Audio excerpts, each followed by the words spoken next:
दोस्तों में अहम खबर से आपको आगाह किया जा रहा है। जमात इस्लामी सूबा पंजाब की जानिब से जनूबी पंजाब के सैलाब मुतासरीन में मकानात की चाबियाँ तकसीम की गईं।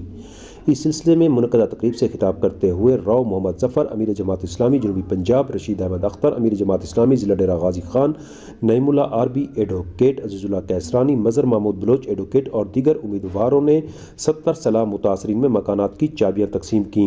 उनका कहना था कि जमात इस्लामी सैलाब मुतासरीन की खिदमत में पहले रोज़ से मसरूफ़ अमल है। रेस्क्यू और रिलीफ के बाद अब बहाली का अमल जारी है।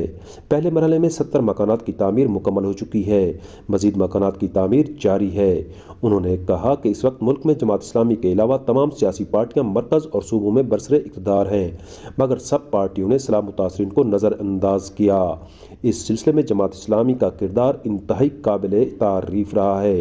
मुतासरीन की लिस्टों को मुस्तरद करते हुए उनका कहना था, ये लिस्टें पसंद नापसंद की बुनियाद पर बनाई गई हैं।